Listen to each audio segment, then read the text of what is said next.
नमस्कार, स्वागत है आपका। मैं हूं श्वेता। ये रुख करते हैं खबरों का। हिमाचल विधानसभा चुनाव को लेकर राजनीति चरम पर है। चुनाव में जीत के लिए हर दल जी जान से जुटा हुआ है। हिमाचल में चुनाव को लेकर क्या सरगर्मी है, जानने के लिए सीधे चलते हैं अपने सहयोगी विक्की जैन के पास, जो इस चुनाव को लेकर पल पल की खबर पर नजर बनाए हुए हैं। विक्की जी, जानना चाहेंगे आपसे, हिमाचल की राजनीति चरम पर है, क्या कुछ कांग्रेस और बीजेपी के खेमे में क्या कुछ हलचल चल रही है, क्या जानकारी मिल पा रही है? बिल्कुल श्वेता, यहाँ सबसे पहले तो हम शुरुआत करना चाहेंगे पूरे इस सफर की। हम हिम के ताज के सफर पर निकले हैं, तमाम नेताओं से बातचीत कर रहे हैं, चाहे वो बीजेपी के हैं, चाहे वो कांग्रेस के हैं, चाहे जो रीजनल पार्टियां, नई पार्टियां इस बार हिमाचल प्रदेश के चुनाव में कूदी हैं, चाहे वो हिमाचल लोकहित पार्टी है, एनसीपी है, तृणमूल कांग्रेस है। हम तमाम तरह के नेताओं से बात कर रहे हैं, साथ साथ आम जनता से भी बात कर रहे हैं। यहाँ मुद्दे बहुत सारे हैं, यहाँ परेशानी भी बहुत सारी है, जनता को बहुत सारी चीजों की उम्मीदें भी हैं, लेकिन अभी तक उन उम्मीदों पर खरा उतरता कोई नजर नहीं आता है। हम शुरुआत करेंगे कांग्रेस के साथ। कांग्रेस में जब हमने नेताओं से बात की तो उनका साफ तौर से कहना था कि वो सत्ता पक्ष पर इस बार जमकर निशाना साधेंगे। उनके पास बहुत सारे मुद्दे हैं। भ्रष्टाचार का मुद्दा है। वो कहते हैं कि जो सत्ता पक्ष है, जो धूमल सरकार है, वो भ्रष्टाचार में पूरी तरह से डूबी हुई है और वो इसी चीज को लेकर बार बार निशाना साध रहे हैं। सड़क का मुद्दा उनका अहम मुद्दा है। वो कहते हैं कि सड़कों का जो काम किया जाना था वो आज तक पूरा नहीं हुआ है। सड़कें बुरी तरह टूटी हुई हैं, लोगों को सुविधाएं नहीं है। स्वास्थ्य की बात करें, स्वास्थ्य का एक अहम मुद्दा कांग्रेस लेकर चल रही है, जिस पर उसका कहना है कि स्वास्थ्य सेवाएं देने की बात तो की गई, लेकिन स्वास्थ्य सेवाओं के नाम पर यहां पर कुछ भी नहीं दिया गया। अस्पताल बना दिए गए, लेकिन अस्पताल में तो नर्सें ही नहीं है, नर्सें हैं तो डॉक्टर नहीं है, डॉक्टर हैं तो दवाएं नहीं है, यानी कि 0/0 नजर आता है। कांग्रेस का ये तमाम चीजों पर, इन्हीं मुद्दों पर इस पूरे के पूरे प्रचार को लेकर चलना है। और साथ साथ जो खास बात मैं आपको बताना चाहूंगा, वीरभद्र सिंह जी से जब हमने बात की तो उनका यही कहना था कि जनता उन पर विश्वास जता चुकी है। वो मुद्दों से ज्यादा इस बात के लिए आश्वस्त हैं कि जनता उन्हें दोबारा से सत्ता में लाना चाहती है। वो कहते हैं वो देख चुके हैं धूमल सरकार को। धूमल सरकार के पास कुछ भी नहीं है देने के लिए। वो सिर्फ एक प्रचारक पार्टी है। वो सिर्फ प्रचार करना जानते हैं, लोक लुभावनी बातें करते हैं, मीठी मीठी बातें करते हैं, लेकिन हकीकत में जमीनी स्तर पर कुछ भी उनके पास नहीं है। इसके अलावा कांग्रेस कुछ खास और अहम मुद्दों पर चल रही है। वो अपने पुराने रूठों को मनाकर लाई है और उसका मानना है कि अब जितनी और पार्टियां खड़ी होंगी वो उसका नुकसान नहीं बल्कि बीजेपी का नुकसान करने वाली है। वो छोटे नेताओं को अपने साथ जोड़ के चल रहे हैं, जो जमीनी स्तर के नेता हैं उन्हें जोड़कर चलने की बात कर रहे हैं। कांग्रेस के बाद अब बात करते हैं अब हम बीजेपी की। बीजेपी के पास बहुत सारे मुद्दे हैं, बहुतात्म्य मुद्दे हैं। वो साफ तौर से सबसे अहम मुद्दा जिस पर वो चल रही है वो है भ्रष्टाचार का मुद्दा। देश भर में यूपीए सरकार पर जिस तरह से निशाना साधा जा रहा है, जिस तरह से भ्रष्टाचार के मामले सामने आ रहे हैं, घोटाले सामने आ रहे हैं, बीजेपी का साफ तौर से कहना है हिमाचल प्रदेश की जनता ये जान चुकी है कौन है सच्चा, कौन है झूठा, किसके सर सजेगा इनका ताज। बीजेपी साफ तौर से कहती है कि उन्होंने जितनी कोशिशें की इस भ्रष्टाचार को खत्म करने की, उस भ्रष्टाचार को हम खत्म करते जा रहे हैं और हमारी कोशिश भी यही है कि धीरे धीरे इस भ्रष्टाचार को खत्म किया जाए। बीजेपी के अहम मुद्दों में भ्रष्टाचार, जैसे कि मैं आपको बता रहा हूं, उनका कहना है कि जिस तरह से सरकारें फंसी है, वीरभद्र सिंह पर हाल ही में जिस तरह से इस्पात घोटाले का नाम आया है, इसके अलावा कांग्रेस के कुछ और मंत्री हैं, उनका नाम बार बार बीजेपी की तरफ से लिया जा रहा है। जो रैलियां कर रहे हैं यहां पर कांग्रेस के लोग और बीजेपी के रोल, उन रैलियों के बारे में बीजेपी नेताओं का साफ तौर से कहना है कि जो रैलियां करने लोग आएंगे, जो स्टार प्रचारक बुला रहे हैं, वो तो खुद भ्रष्टाचार में डूबे हुए हैं। वो आकर हिमाचल की भोली भाली जनता को आखिर क्या बताएंगे। उसके अलावा महंगाई एक अहम मुद्दा है बीजेपी के लिए। महंगाई के मुद्दे पर बीजेपी का यह कहना है कि जिस तरह से पूरे देश में महंगाई बढ़ी है, हम महंगाई को कम करने की कोशिश कर रहे हैं। 3 दालें हमने दी हैं, लेकिन आज तक कांग्रेस सरकार ने क्या दिया है। साथ साथ महंगाई को लेकर अगर हम उनसे पूछते हैं कि गैस सिलेंडर की बात की जाए, क्या आप सब्सिडी देंगे, क्योंकि राज्य सरकारें चाहें तो सब्सिडी दे सकती है, तो इस मुद्दे पर उनका कहना है हम अपनी जेब से क्यों दे। जो राज्य सब्सिडी दे रहे हैं, कांग्रेस शासित राज्य, उन्हें तो फंड मिला है, हमें फंड नहीं मिला है, इसलिए हम कोशिश करेंगे, हम उम्मीदें कर रहे हैं कि हम सब्सिडी दें, लेकिन अभी तक ऐसा कुछ हुआ नहीं है। अभी तक सब्सिडी दी नहीं गई। यहां वादे जरूर परोस दिए गए हैं। चुनाव सर पर हैं और इतना तो आप तमाम लोग जानते हैं, हमारे दर्शक भी जानते हैं कि जब चुनाव सर पर होते हैं तो दावों की तश्तरी में वादों को खूब सजाकर और उस पर वर्क चढ़ाकर रखा जाता है। भले ही आम जनता के मुंह का निवाला बन पाए या ना बन पाए, लेकिन निवाला दिखाया जरूर जाता है, मीठा प्यार जरूर किया जाता है, लेकिन वो कितना हकीकत है ये देखना दिलचस्प होगा। कांग्रेस और बीजेपी के अलावा यहां सबसे अहम चीज जो देखने को मिल रही है, रीजनल पार्टियां। बहुत सारी रीजनल पार्टियां इस बार हिमाचल प्रदेश के समर में उतरी हैं, हिमाचल प्रदेश की इन ठंडी वादियों को राजनीतिक माहौल से गर्म कर रही हैं।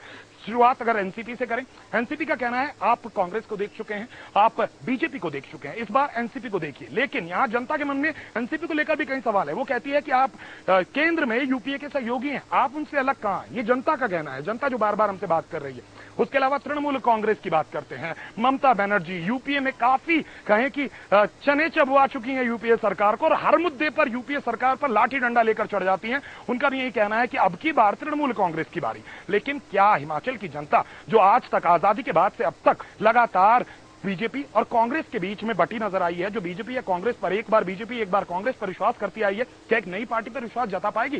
तृणमूल कांग्रेस के लिए दिक्कतें हैं, आम जनता के दिल में पैठ बनाने के लिए कितनी कोशिश उसे करनी होगी, इसमें अभी वक्त लगेगा। तृणमूल कांग्रेस के अलावा सीपीआईएम की बात करें, वो साफ तौर से कहते हैं कि आप अगर हमें चुनते हैं तो हमारे पास आपका विकास करने के लिए बहुत सारी जरूरतें हैं। यहां एक खास बात जोड़ना चाहूंगा मैं, वोट परसेंट बड़ा है इनका। इन लोगों का जो वोट परसेंट है वो पहले के मुकाबले काफी ज्यादा बढ़ा है। अगर हम पिछले चुनाव की बात करें तो काफी ज्यादा वोट परसेंट बढ़ा है, और वोट परसेंट बढ़ने का मतलब है जनता टूट रही है, कांग्रेस से भी बीजेपी से भी। जनता अब सिर्फ अपनी चीजें पूरी करना चाहती है। जनता सिर्फ अब यह चाहती है कि उसकी जो जरूरतें हैं, उसके जो अधिकार हैं, उसका जो पेट भरने की रोजमर्रा की जरूरतें हैं वो पूरी हो, उसकी सड़क पूरी हो, उसके स्वास्थ्य की सुविधाएं पूरी हो, उसके बच्चों को सही स्कूल मिल सके, और खास बात रोजगार मिल सके। हिमाचल के युवाओं को गर्व हो इस बात पर कि हां, हम पहाड़ी हैं, हम हिमाचली हैं, हमें गर्व है कि हम हिमाचल में रहते हैं। जनता अब ये चाहती है, और जनता इस बार सोच समझ के फैसला करने वाली है, बेहद सोच समझ के। यहां मैं कुछ खास रोचक बातें अपने दर्शकों को बताना चाहूंगा।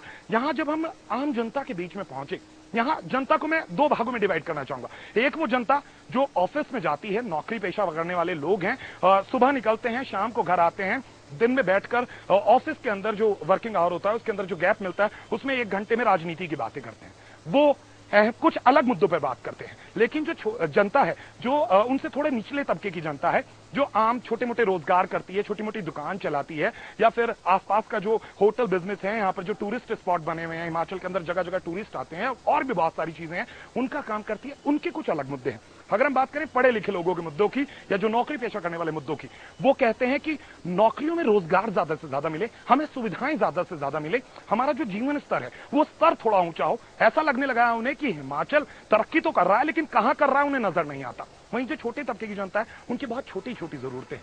वो कहते हैं हमारा पेट भरे, हमें सरकार की तरफ से मदद दी जाए, सब्सिडी दी जाए, हमें दाल चावल रोटी गैस सिलेंडर ये तमाम चीजें थोड़ी सस्ती मिले, ताकि हम लोग यहां पर रहकर अपने बीवी बच्चों का, अपने बच्चों का गुजारा चला सके। स्कूल सस्ते मिले, सरकारी स्कूलों में सुविधाएं मिले, और सरकारी स्कूलों में टीचर उपलब्ध हो, ताकि उनके बच्चे पढ़ लें तो एक अच्छा रोजगार पा सके, अच्छी कमाई कर सकें, और हिमाचल भी तरक्की करे, हिमाचल की जनता भी तरक्की करे। इन मुद्दों के बीच में कुछ और लोग भी हैं, वो लोग जो अक्सर आपको गली और नुक्कड़ों पर मिल जाएंगे, जो अक्सर राजनीति की बातें करते हैं। मैं आपको बताता हूं यहां पर अपने दर्शकों को, कल रात के वक्त जब हम हिमाचल के लिए पूरी की पूरी यहां लोगों से बातचीत कर रहे थे, तो हम शिमला में एक मशहूर जो माल रोड है वहां से गुजर रहे थे। हम गुजरते हुए बातें कर रहे थे कि हम किस पार्टी के पास जाएंगे और किस पार्टी से पूछेंगे उसके मुद्दे क्या है, वो जनता के लिए क्या कुछ करने वाली है। तो हमें वहां चंद लोग बात करते नजर आए। हम चंद मिनटों के लिए उनके पास रुके। उनका कहना था, भाई साहब यहां पर बीजेपी आए या या भारतीय जनता पार्टी आए या कांग्रेस आए, दोनों में से कोई भी पार्टी आए, लेकिन हकीकत में ये दोनों लोग आम जनता से बहुत दूर हैं। राजा वीरभद्र सिंह जी के लिए कहा जाता है कि वो जनता से मिलते ही नहीं, उन्हें राजा जी कह के पुकारा जाता है, जबकि वीरभद्र सिंह लोकतंत्र में राजा जैसी कोई पद या गरिमा ही नहीं होती।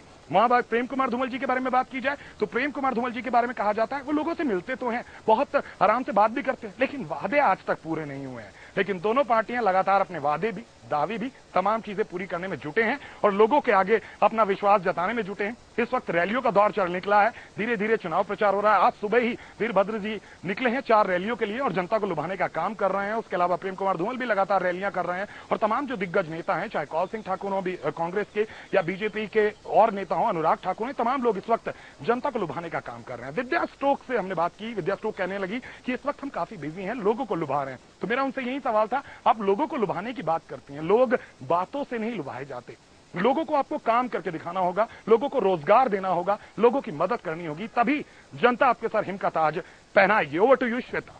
जी विकी, मुद्दे बहुत हैं, लेकिन आपसे जानना चाहेंगे, चुनाव भी साथ ही साथ नजदीक हैं, 17 अक्टूबर जो है वो नामांकन की आखिरी तारीख है। जानना चाहेंगे आपसे, क्या सभी रीजनल पार्टीज ने अपने कैंडिडेट्स का ऐलान कर दिया है? बिल्कुल, यहां मैं श्वेता आपको बता दूं, तमाम अधिकतर पार्टियों ने बहुतायत में अपने जो प्रत्याशियों उनका ऐलान कर दिया है। अगर हम बीएसपी की भी बात करें, बीएसपी ने भी तमाम सीटों पर अपने जो उम्मीदवार हैं उनका ऐलान कर दिया। सिर्फ 6 सीटें बाकी हैं और उस पर भी ऐलान उम्मीद की जा रही है आज शाम तक कर दिया जाएगा या कल सुबह तक कर दिया जाएगा। नामांकन की तारीख जैसे कि आप बता रहे हैं काफी नजदीक आ चुकी है और धीरे धीरे नामांकन की प्रक्रिया भी शुरू हो चुकी है, नामांकन होने भी शुरू हो गए हैं।